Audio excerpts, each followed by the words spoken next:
We usually approach history with this expectation of perfect sterile order. Right, like it's all neatly organized. Exactly. We want it to be like a museum exhibit where you walk in, the display cases are arranged by decade, the plaques give you a tidy summary, and you just move linearly from one clean era to the next, categorized and, comforting. But the reality of human events doesn't really respect glass display cases. I mean, when you actually look at the mechanics of how we got from point A to point B, you are looking at a massive, tangled web of overlapping consequences. It is the absolute definition of a chain reaction. Yeah. And that is exactly what we are getting into today. Welcome to the deep dive. We have a truly monumental mission ahead of us today. We really do. For you, the listener, we are going to unpack an incredibly extensive, comprehensive AP U.S. history study document. I mean, this thing covers the geopolitical, economic, and social architecture of the North American continent from 1491 all the way to the year 2000.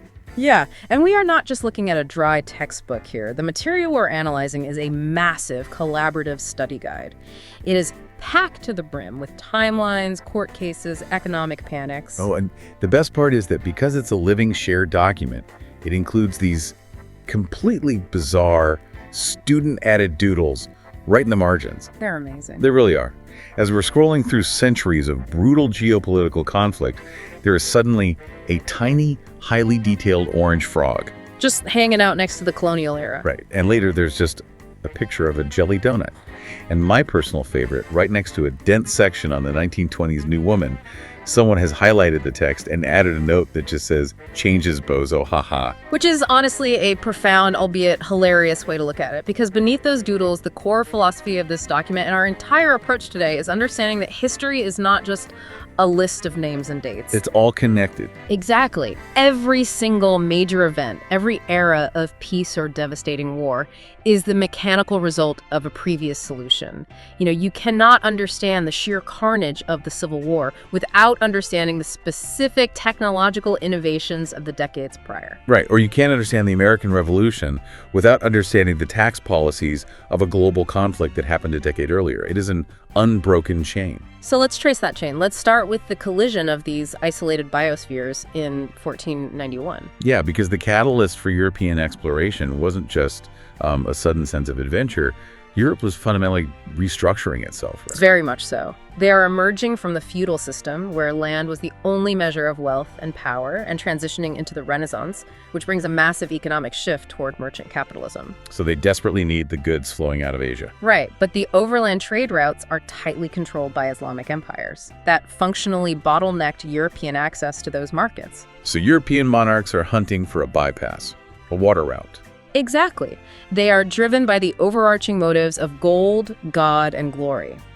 But when the Spanish accidentally blunder into an entirely new hemisphere, the immediate mechanical effect is what historians call the Columbian Exchange. And this is not just a simple matter of trading beads for gold. I mean, this is arguably the most significant ecological event in human history. Without a doubt, you have two biospheres that have been completely separated for thousands of years suddenly crashing into each other. The bidirectional flow of plants, animals, and diseases literally rewrites the global ecosystem. Consider the sheer caloric density of what the Old World gets from the Americas. Maize, potatoes, cassava.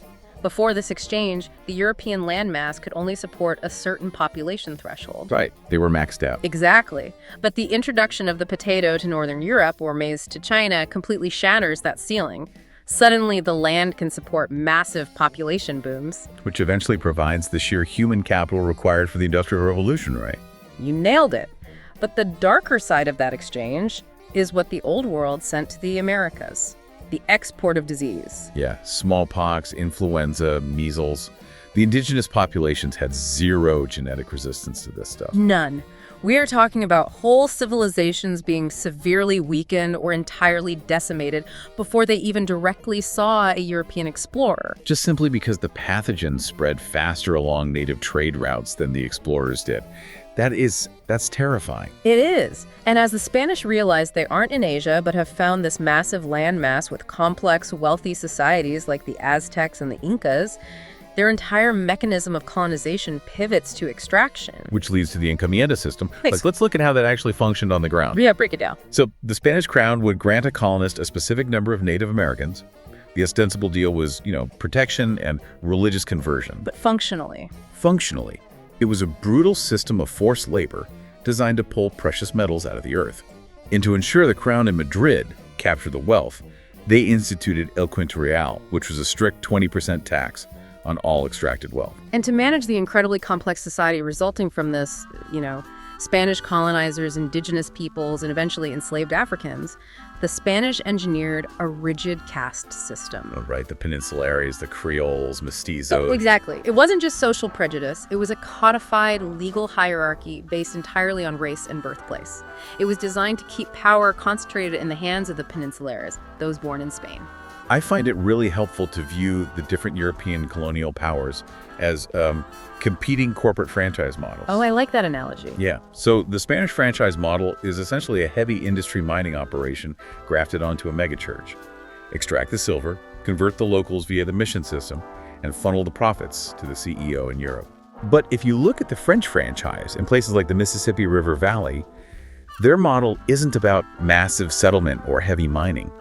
It's like a boutique trading franchise focused heavily on the fur trade. Which necessitates a completely different approach to the indigenous populations. The French coureurs du bois, the runners of the woods, they had to integrate. Because they needed them for the furs. Right. They focused on diplomacy and forging alliances because their economic model relied on Native Americans to harvest the beaver pelts. It was a symbiotic relationship driven entirely by the specific economic goal of the French crown. And then you have the British franchise model, which really sets the geopolitical stage for the United States. Their model is all about real estate and large-scale agriculture. They want territorial expansion to grow cash crops. But colonizing across an ocean is a massive financial risk. So they utilize the joint stock company, right? Yeah. Investors pool their capital to fund a colony, sharing the risk. Exactly. The Virginia Company funds Jamestown in 1607, and they almost collapse until they find their economic engine, a sweeter strain of tobacco, yeah. Suddenly, they have a product Europe is completely addicted to. But tobacco is insanely labor-intensive. So the British have the land, but they lack the labor. And the initial mechanism to solve this was indentured servitude. Right. Poor Europeans sign contracts exchanging years of labor for passage across the Atlantic. And the colonies supercharged this with the headright system. They'd grant land to anyone who paid for a servant's passage. So wealthy planters started amassing massive tracts of land just by importing labor. But here's the cause and effect kick in. Indentured servants eventually finish their contracts. They survive, they want their own land, and they push onto the frontier. Which inevitably sparks violent conflict with Native American nations. Exactly. And when you combine the dwindling supply of willing European servants with the insatiable demand for permanent, controllable agricultural labor, you get the catastrophic expansion of the transatlantic slave trade. Yeah, the economic engine of the British colonies becomes inextricably bound to the triangular trade. Manufactured goods flow to Africa, enslaved human beings are subjected to the horrors of the Middle Passage, and the resulting cash crops flow back to Europe. The sheer brutality of the system was an economic calculation to maximize agricultural yield. Wow.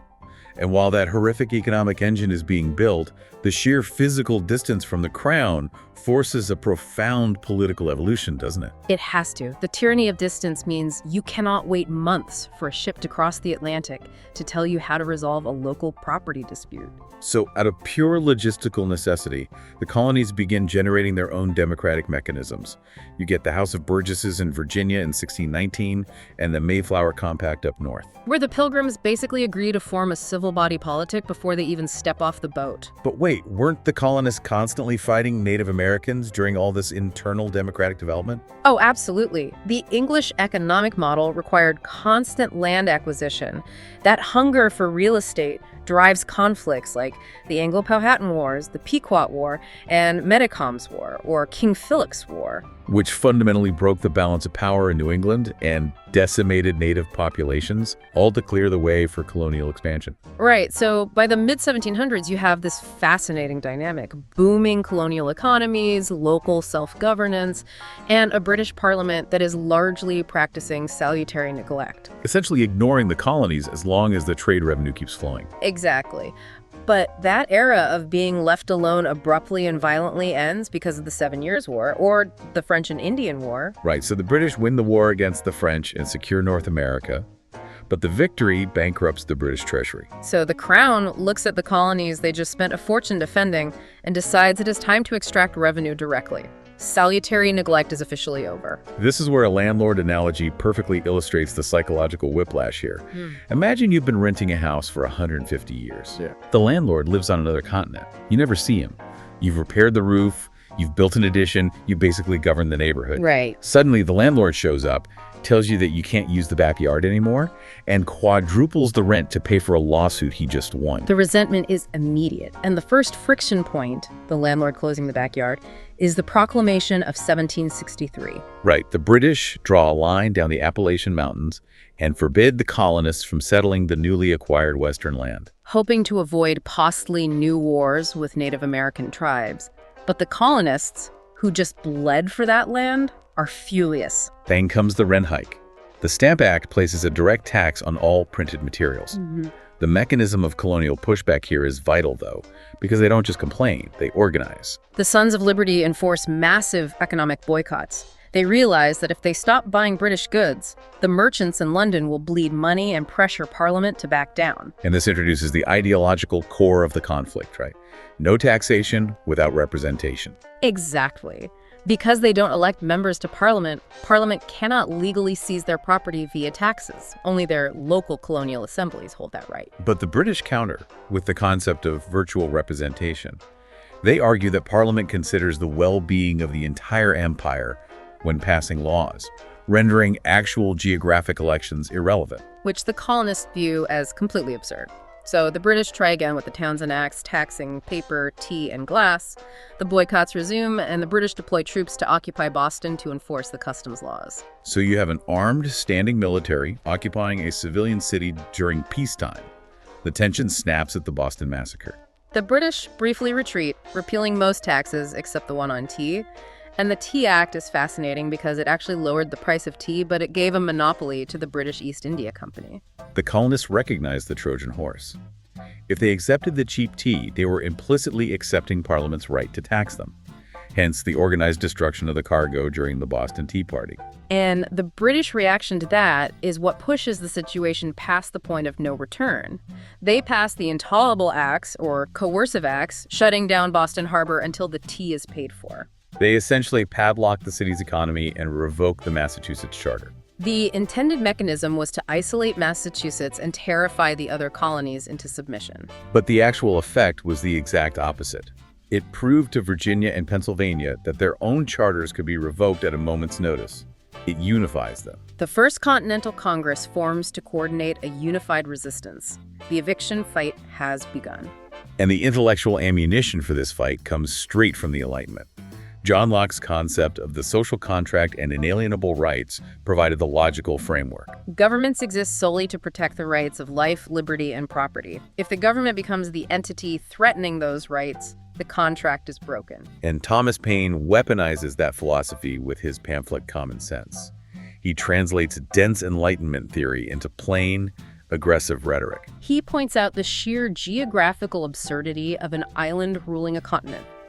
He shifts the colonial mindset from, we want better treatment as British subjects, to, we require total independence. The resulting war is a brutal war of attrition.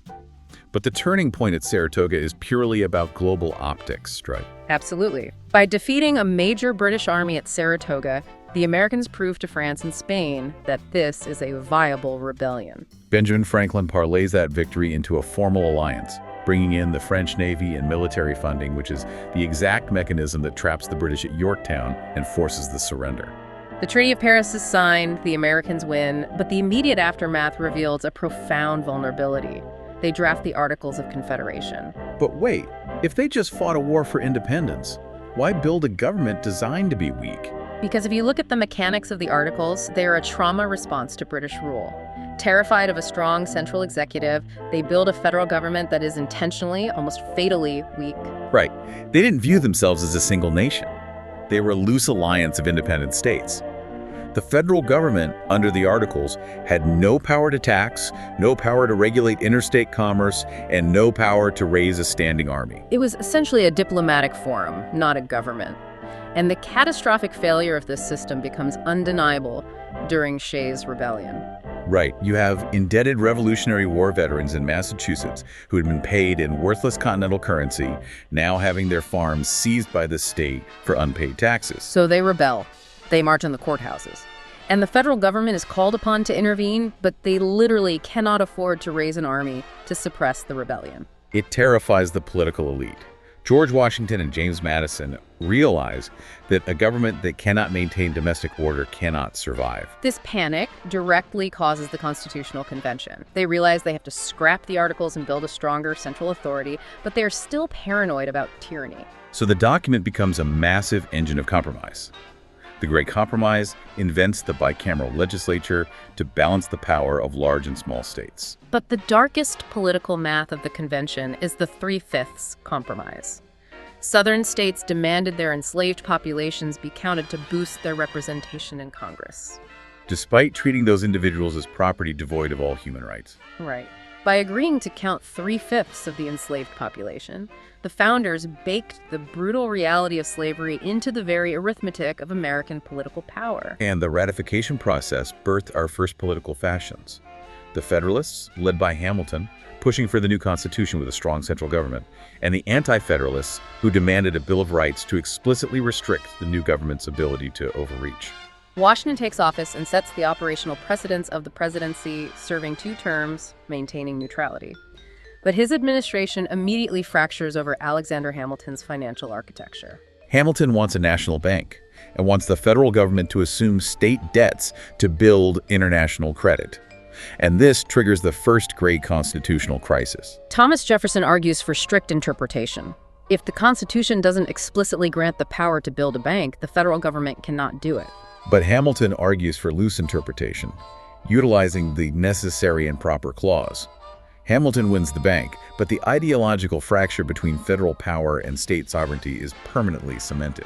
That tension erupts under John Adams. During a geopolitical crisis with France, the XYZ affair, his administration passes the Alien and Sedition Acts, making it a crime to publish malicious criticism of the federal government. It is a stunning overreach. Jefferson and Madison respond by drafting the Virginia and Kentucky resolutions, introducing the incredibly dangerous concept of nullification. The idea that a state can simply ignore federal law it deems unconstitutional. They plant a seed that will grow into the intellectual justification for the Civil War. And then, the turn of the century brings Thomas Jefferson to the presidency, and he immediately runs headfirst into a wall of his own hypocrisy. The Louisiana Purchase. Yes. France offers to sell the Louisiana Territory, doubling the size of the nation. But Jefferson, the champion of the strict constitutional interpretation, knows the Constitution grants the president no explicit power to purchase foreign land.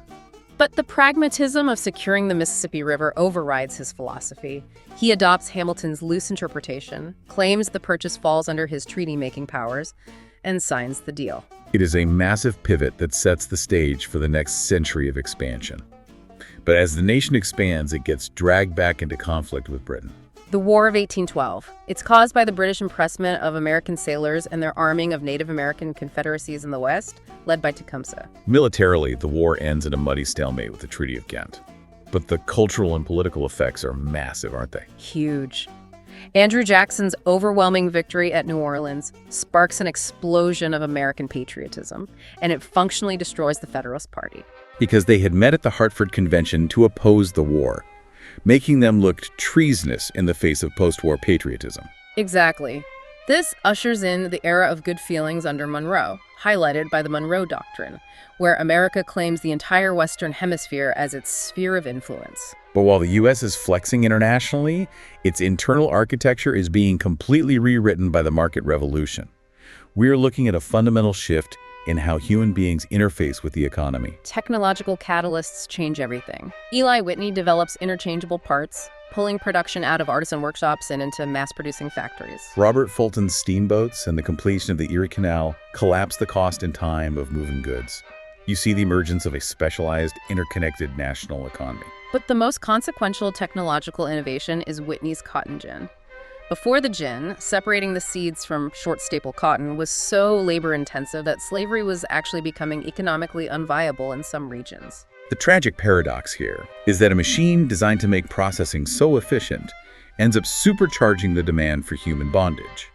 King Cotton becomes the foundation of the American export economy, requiring a massive forced expansion of the enslaved labor force. It drives a permanent wedge between the industrializing North and the agrarian, slavery-dependent South. Politically, the mechanics of power are shifting toward the common man. States begin dropping property requirements for voting, and this expanded white male suffrage sweeps Andrew Jackson into power. He is the ultimate populist disruptor, and his presidency tests the absolute limits of executive power. During the nullification crisis over the Tariff of 1828, the Tariff of Abomination, South Carolina, resurrects Jefferson's old argument and attempts to nullify it, threatening secession. Jackson, despite his states' rights rhetoric, threatens to march the military into South Carolina and hang the nullifiers. Then he takes aim at the National Bank. He views it as a corrupt tool of Northern financiers. His mechanism of destroying it is pulling all federal funds and depositing them into state pet banks, which wildly overspeculate, causing massive inflation, forcing Jackson to require land to be bought with hard gold or silver, which directly triggers the devastating Panic of 1837. But the darkest application of his executive power is the Indian Removal Act. Driven by the Southern demand for more cotton land, Jackson pushes to forcefully relocate the indigenous nations of the Southeast. Even when the Cherokee successfully sue in the Supreme Court, winning their case in Worcester v. Georgia, Jackson essentially dares the Chief Justice to enforce the ruling without the military. The Supreme Court has no army. The executive branch refuses to execute the law. The mechanical result is the Trail of Tears, a brutal state-sponsored march to Oklahoma that kills thousands. It is a chilling demonstration of what happens when the checks and balances of the Constitution simply fail. And the ideology driving this relentless push westward is manifest destiny, the belief that God destined the U.S. to span from coast to coast. President James K. Polk is the avatar of this aggression. He annexes Texas, secures the Oregon Territory, and then deliberately provokes the Mexican-American War. Right, by sending troops into disputed border territory until a skirmish erupts, allowing him to claim American blood was shed on American soil. The U.S. conquers the territory, culminating in the Treaty of Guadalupe Hidalgo, granting the U.S. massive western territories, including California. And this is where a grenade analogy comes into play. If you look at the geopolitics of the era, every time the United States acquires new territory, they're basically pulling the pin on a grenade and tossing it onto the floor of Congress. The immediate explosive question is always, will this new territory be free, or will it be slave? The balance of power in the Senate was the only thing preventing the North from legislating slavery out of existence, or the South from expanding it nationally. So when California rapidly applies for free statehood because of the gold rush, the South threatens secession. The political class scrambles and engineers the Compromise of 1850. To balance the admission of free California, they give the South the deeply controversial Fugitive Slave Act of 1850. I really want to focus on the shrapnel of this specific legislation, because it backfires spectacularly on the South. The Fugitive Slave Act weaponized the federal government and everyday citizens in the North. It legally required Northerners to assist in the capture of runaway slaves under threat of severe federal penalties, and it denied the accused any right to a jury trial. For decades, many Northerners had the luxury of treating slavery as an abstract, distant Southern issue. The Fugitive Slave Act dragged the sheer brutality of the institution into their streets.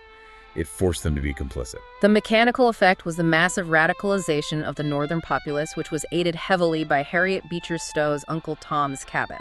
Then the attempt to dodge the issue entirely leads to the Kansas-Nebraska Act.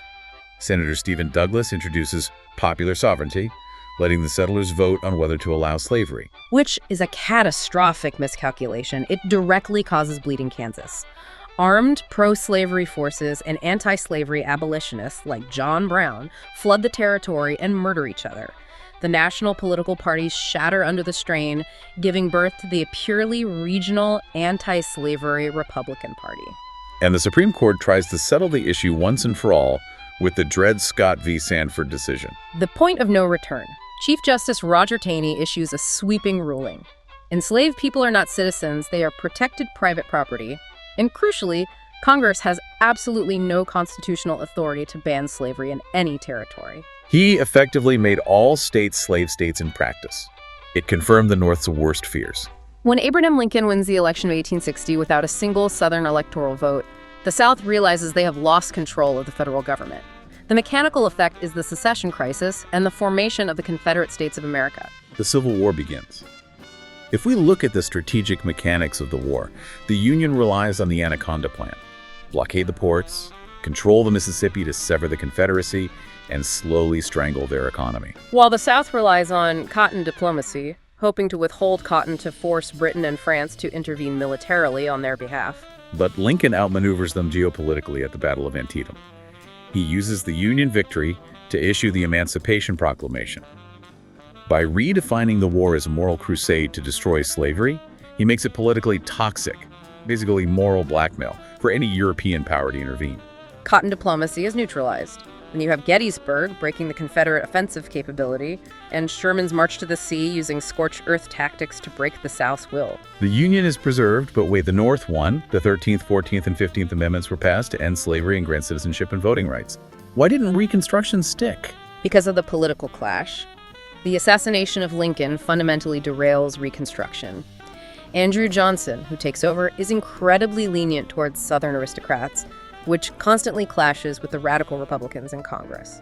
And the Southern states respond with a masterclass in deliberate, malicious legal engineering to bypass the new amendments. They pass black codes. To bypass the 15th Amendment, they institute literacy tests and poll taxes. And to ensure poor white Southerners aren't caught in the same net, they invent the grandfather clause.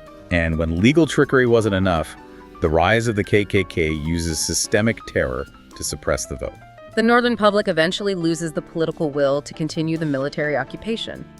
During the disputed election of 1876, a backroom deal is struck, the Compromise of 1877. Rutherford B. Hayes gets the presidency in exchange for pulling federal troops out of the South, effectively abandoning African Americans to Jim Crow laws. Meanwhile, the rest of the country is accelerating into the Gilded Age. Mark Twain coined that phrase, meaning it looks like gold on the outside, but it's completely hollow and corrupt underneath. You have this explosive industrial growth, but the mechanics of this wealth generation are entirely monopolistic. Industrialists like Rockefeller, Carnegie, J.P. Morgan, they utilize horizontal and vertical integration to build trusts and monopolies. And the federal government allows this because of laissez-faire economics and social Darwinism. They literally applied evolutionary theory to economics to justify extreme wealth inequality. And this ruthless expansion takes a massive toll out west. The Dawes Act attempts to force Native American assimilation by carving up tribal lands, leading to cultural destruction and massacres like Wounded Knee. Plus, the Transcontinental Railroad drives the near extermination of the buffalo. In the industrial centers, the workers realize their only leverage is collective action. You see the rise of labor unions, the Knights of Labor, the AFL, the IWW forming to fight brutal sweatshop conditions. And the resulting strikes showcase intense violence between capital and labor: the Haymarket Riot, the Homestead Strike where Pinkertons fight workers, and the Pullman Strike. The agricultural sector is also fighting back. Farmers form the Granger Movement and the Populist Party. Their central demand is free silver via the Sherman Silver Purchase Act. Which is brilliant macroeconomic mechanics. They were deliberately pushing to cause inflation to ease their massive debts to the railroads and banks. The populists eventually fail, but their platform is absorbed by the progressive era. The middle class realizes laissez-faire is a disaster. The catalyst for this public awakening are the muckrakers. Journalists who expose the rot. Upton Sinclair writes The Jungle, which directly causes the Meat Inspection Act and the Pure Food and Drug Act. Ida Tarbell takes down Standard Oil. You also get presidential action. Teddy Roosevelt's Square Deal, his trust-busting, his conservationism. Woodrow Wilson passes the Clayton Antitrust Act and the 16th Amendment for income tax. The government is finally acting as a referee. But as the internal mechanics reform, the U.S. looks outward. Imperialism. The primary mechanism pulling the U.S. onto the global stage is the Spanish-American War. Driven heavily by yellow journalism. Sensationalized newspaper reports, combined with the sinking of the USS Maine, lead to America gaining the Philippines and controlling Cuba via the Platt Amendment. That new global posture pulls them into World War I. The U.S. tries to stay neutral, but unrestricted submarine warfare like the sinking of the Lusitania and the Zimmerman telegram make that impossible. But the domestic impact of WWI is what's really striking.